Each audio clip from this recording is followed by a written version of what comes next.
penyebabnya, ada orang yang nggak paham tentang kasih sayang karena emang dia nggak pernah belajar kasih sayang di masa lalunya. Ini kalau kita tarik agak panjang ya. Jadi bukan dia nggak sayang, bukan dia nggak baik, tapi dia nggak tahu cara berkasih sayang.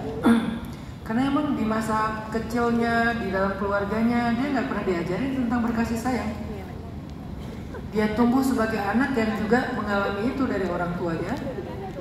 Kaku, formalitas, canggung, nggak akrab, jarang, nggak pernah bercanda. Sehingga dia juga nggak ngerti gimana mengekspresikan rasa kasih sayang itu, nggak ngerti. Ada faktor itu dalam karakter seseorang, behavior seseorang. Ini secara teori mental ya. Sehingga memang ini PR-nya agak panjang. Itulah kenapa dalam pernikahan itu perlu ta'aruf, dan salah satu yang dita'arufin itu keluarganya. Karena keluarga itu adalah pola hidup. Kalau keluarganya orang soleh, orang yang berpendidikan, orang yang santun, orang yang perilakunya baik, mannernya baik, adabnya baik, maka insya Allah kita akan bisa ngebayangin anak-anak yang lahir dari keluarga kayak gitu tuh seperti apa mannernya. Itu pentingnya mencari tahu tentang keluarga. Jadi bukan menikahi satu orang, tapi menikahi satu keluarga besar. Lalu nanti tentang kebiasaannya dan seterusnya. Ini sebelum saya memberikan solusi, karena saya nggak tahu solusi konkretnya juga, tapi mendiagnosa dulu aja. Memang ini PR-nya agak panjang sih, karena dia butuh belajar lagi, kayak di riset lagi gitu, belajar tentang sikap.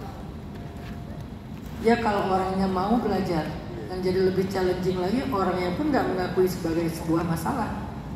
Dia menganggap itu normal, dia tuh ada denial-nya gitu. Enggak kok, emang kayak gini normal gitu.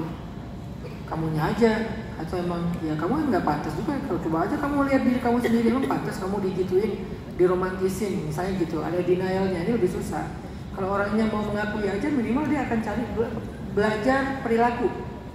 Karena nggak apa-apa lah telat juga, baru belajar perilaku di umur 30 tahun, baru belajar perilaku di umur 40 tahun, daripada enggak. Nggak apa-apa telat juga, karena emang banyak dari kita nih yang perilakunya itu nggak sama dengan usianya. Usia 30 tahun perilakunya kayak anak 5 tahun misalnya, kayak anak 10 tahun, bahkan belum balik perilakunya. Sehingga dia harus diajarkan lagi tentang sikap dan perilaku, walaupun harus riset dari awal lagi. Gak yang sewajarnya orang seusia dia. Agak panjang kalau ini kondisinya. Penyebabnya karena pola pendidikan di masa lalunya. Yang kedua, ada kejenuhan dalam hubungan mereka. Tapi kan tadi ceritanya emang dari awal udah kayak gitu ya. Ini kalau misalnya kondisinya dulu nggak gitu, tapi sekarang jadi gitu bertahun-tahun. Mungkin ada kejenuhan dalam hubungan mereka, sehingga hubungan itu harus ada dinamikanya, harus ada variasinya. Jangan gitu-gitu aja. Maksudnya tuh kayak ada hiburannya, ada keseruannya, ada me time-nya. Harusnya normalnya kayak gitu. Ini jawabannya kan nggak harus dengan KLO aja, tapi kasus-kasus yang lain juga. Biasanya muncul kekakuan kayak gini karena kejenuhan. Kenapa jenuh? Udah lama mereka nggak quality time, udah lama mereka nggak ngedate, udah lama mereka nggak melakukan sesuatu yang nyaman, yang seru, yang asik, yang romantis berdua. Udah lama mereka hanya menjalankan rutinitas yang monoton dengan kewajiban masing-masing. Yang satu monoton dengan rutinitas di rumah, yang satu monoton dengan rutinitas di kantor. Jenuh lama-lama. Dan jenuh ini dalam bahasa Arab disebut dengan fatrah atau futur. Futur dalam hubungan. Yang ketiga, pemahaman dia tentang tanggung jawab menjadi pasangan dalam Islam. Kalau tadi adalah perilaku, yang kedua adalah kejenuhan, yang ketiga pemahaman. Gimana cara mengkondisikan biar dia belajar lagi menjadi suami? Karena menjadi suami, menjadi istri itu harus dengan ilmu. Gak cukup modal cinta doang. Apalagi nggak tahu ini modal cinta atau enggak. Jangan-jangan modal nurut aja gitu, karena dijodohin gitu kan. Gak ada rasa yang kuat. Sebetulnya dalam Islam, cinta bukan modal pernikahan. Saya pernah mendengar ceramah seorang ulama di Al-Azhar. Beliau ceramah tentang tafsir Al-Quran. Kata beliau, saya tidak menemukan ada ayat cinta di dalam pernikahan. Pernikahan itu dalam Islam, dalam Al-Quran nggak dibahas tentang cintanya. Yang dibahas mawaddah warahmah, kasih sayang. Kasih itu artinya kasihan, sayang itu artinya sayang. Jadi ada banyak pernikahan yang tidak dibangun atas dasar cinta, tapi bertahan dan harmonis. Kenapa? Karena mereka paham tentang kasih sayang. Jadi nggak selalu harus dengan kekuatan cinta. Kadang cinta itu berat juga, berbanding lurus dengan cemburunya, dengan sensitifnya, dengan ekspektasinya, kan gitu kan? Ada banyak keluarga yang cintanya itu mulai redup karena situasi, mungkin karena berbagi dengan anak dan seterusnya, atau karena masalah juga di antara mereka. Kan cinta itu kayak fluktuatif gitu, naik turun. Kalau lagi nyaman, cinta banget, ekspresif banget. I love you too. Lagi nyaman nih. Tapi kalau nggak nyaman, mau ngomong I love you, I miss you itu susahnya minta ampun. Karena ditahan oleh apa? Ego. Nah, apakah kalau cintanya lagi berkurang, rumah tangganya hancur? Enggak, kalau dalam Islam, dalam Al-Quran. Karena yang menjadi modal pernikahan itu bukan cinta, tetapi kasih sayang. Kasihan sama istri, gak tega sama suami. Ya udahlah, sabarin aja. Nanti insya Allah ada jalan keluar. Insya Allah nanti akan diperbaiki, akan lebih baik lagi setelahnya. Dengan modal kasihan dan sayang ini mereka bertahan. Nanti Allah akan perbaiki hubungan mereka perlahan-lahan. Kasihan anak, gak tega sama anak, ya udahlah bertahan lagi. Itu namanya mawaddah warahmah, kasih dan sayang. Dan itu modal bertahannya pernikahan. Masalahnya kadang ada orang yang gak punya kasih sayang, atau gak ngerti konsep kasih sayang, sehingga dia perlu belajar lagi tentang ini. Hadis irham man fil ard yarhamuka man fis sama. Man la yarham la yurham. Sayang yang di bumi, engkau disayang yang di langit.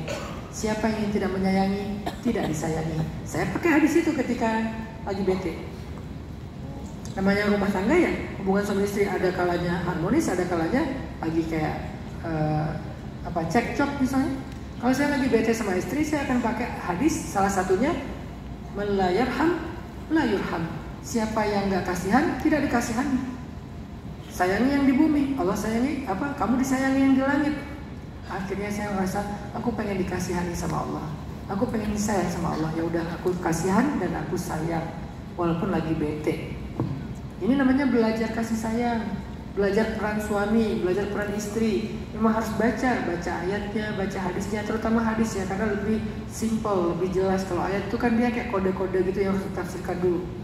Jadi kayak baca sebanyak-banyaknya. Tinggal nanti challenge-nya gimana ya mengkondisikan supaya laki-laki ini bisa mengakses ilmu-ilmu yang berharga tadi gitu. Apakah dengan di-share link, ataukah di-share bukunya, ataukah dikasih hadiah ulang tahun bentuknya buku, entah dibaca entah enggak gitu kan. Karena ada orang yang malas banget baca.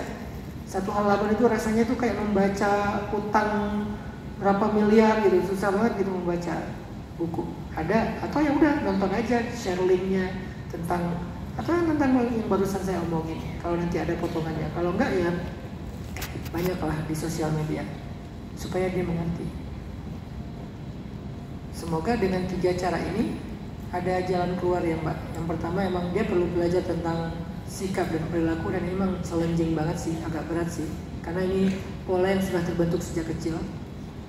Yang kedua adalah apa tadi yang kedua teh?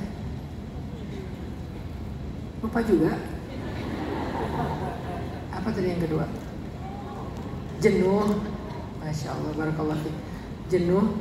Mungkin mereka perlu memperbaiki pola komunikasinya, kegiatannya, aktivitinya, ansyitoh ya, aktivitinya dibanyakin gitu, ansyitohnya dibanyakin. Dan yang ketiga adalah, ini yang paling penting, dia perlu belajar. Semua kita perlu belajar. Saya pun yang udah kuliah di Al-Azhar, ya lupa-lupa juga lah. Jadi kalau lagi bete gitu ya saya cari lagi hadisnya.